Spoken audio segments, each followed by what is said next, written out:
Assalamualaikum warahmatullahi wabarakatuh. Sebelumnya perkenalkan, nama saya Nisa Nisa dengan NIM 10.123.110. Di sini saya akan memaparkan hasil jawaban dari ujian tengah semester metode penelitian saya. Nah, selanjutnya di slide pertama ada jenis-jenis penelitian. Yang pertama ada kuantitatif, yaitu menggunakan data, angka, dan statistik.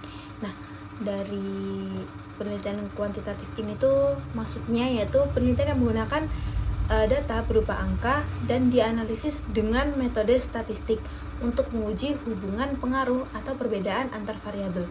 Contohnya yaitu survei 200 mahasiswa tentang pengaruh pembelajaran online terhadap tingkat kepuasan belajar mahasiswa di UISI.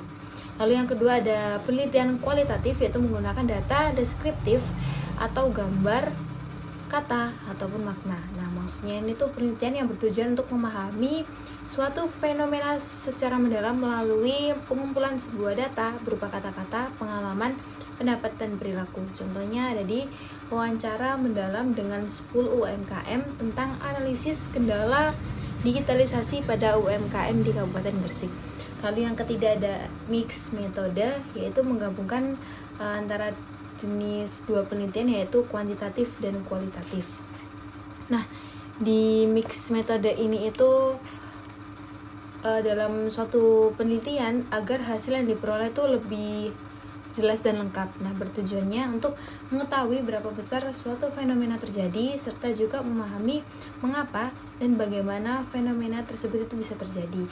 Contohnya seperti survei 500 orang dan wawancara 15 orang tentang pengaruh motivasi kerja terhadap di kinerja karyawan di PT Pertamina Geothermal Energi Kamojang. Nah, selanjutnya yaitu studi literatur. Apa sih studi literatur ini?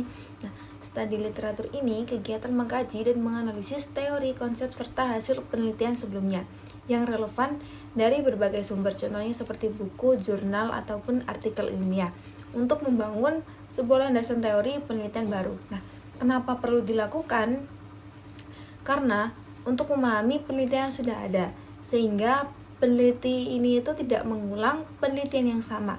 Nah, selain itu juga studi literatur membantu untuk menemukan sebuah masalah yang perlu diteliti, memperkuat dasar teori, serta memudahkan penyusunan hipotesis dan kerangka penelitian agar peneliti lebih terarah. Selanjutnya kita masuk di slide rumusan masalah dan hipotesis. Sebelumnya apa sih rumusan masalah itu? Nah, rumusan masalah adalah pertanyaan penelitian yang dirumuskan secara spesifik, jelas, dan terarah yang ingin dijawab melalui proses penelitian. Nah, rumusan masalah ini tuh disusun berdasarkan masalah atau fenomena yang diteliti dan berfungsi sebagai pedoman agar penelitian tetap fokus pada tujuan yang ingin dicapai. Nah, dengan adanya rumusan masalah ini, peneliti itu dapat menentukan data yang diperlukan, metode yang digunakan secara serta arah penelitian secara lebih jelas dan terstruktur. Nah, selanjutnya yaitu hipotesis. Hipotesis adalah dugaan sementara atau jawaban sementara terhadap rumusan masalah yang masih perlu dibuktikan melalui penelitian. Nah, di sini ada kriteria hipotesis serta sumber hipotesis yang baik. Nah, untuk kriteria sendiri yaitu harus jelas dan spesifik sehingga mudah dipahami. Lalu ada sesuai dengan teori atau fakta yang ada, lalu menyatakan hubungan antara variabel yang diteliti. Dan terakhir ada relevan dengan masalah penelitian. Nah, selanjutnya yaitu sumber hipotesis yang baik, yaitu ada teori yang relevan dengan topik penelitian, lalu ada hasil penelitian terdahulu yang berkaitan, lalu pengamatan atau sebuah pengalaman langsung terhadap suatu fenomena yang terjadi. Lalu yang terakhir ada kajian literatur dari buku, jurnal, dan sumber ilmiah lainnya. Nah, di slide selanjutnya yaitu kita akan menjelaskan sebuah analisis yang telah saya kerjakan dari foto tersebut. Nah, dari foto tersebut itu ada 5 variabel. Ada independen, dependen, dan mediasi. Nah, untuk independen sendiri atau variabel bebas atau bisa disebut variabel X itu ada 2, yaitu yang pertama ada product presentation X1, lalu ada music sebagai X2. Lalu yang di dependen atau variabel terikat atau bisa dijuluki sebagai variabel Y itu ada 1, yaitu purchase intent. Lalu ada mediasi atau variabel mediasi, atau bisa dijuluki sebagai variabel M. Itu ada dua, yaitu emotional state atau PAD itu sebagai M1, lalu ada attitude towards the side itu sebagai M2. Lalu selanjutnya kita akan mencari sebuah rumusan masalah, tujuan, hipotesis dari penelitian tersebut. Nah, selanjutnya yaitu ada di rumusan masalah serta tujuannya.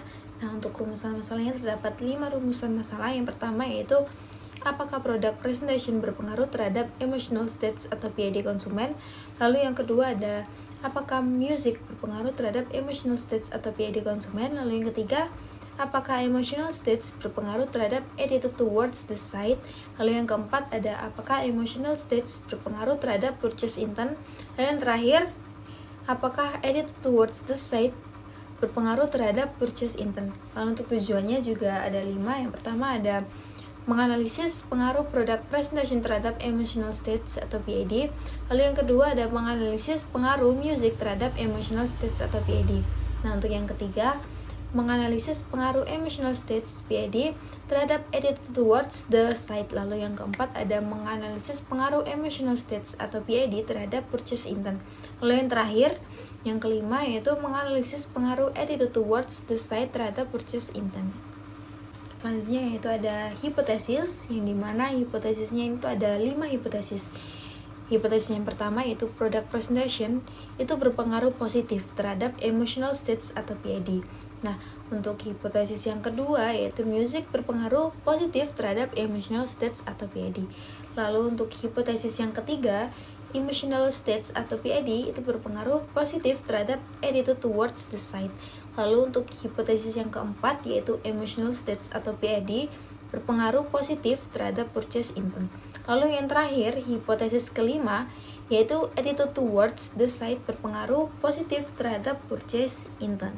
Nah, karena dari model penelitian tersebut itu memiliki lebih dari satu variabel independen, lalu memiliki variabel dependen dan juga memiliki variabel mitigasi, maka teknik analisis yang paling tepat adalah menggunakan SEM atau Structural Equation Modeling. Nah, mengapa?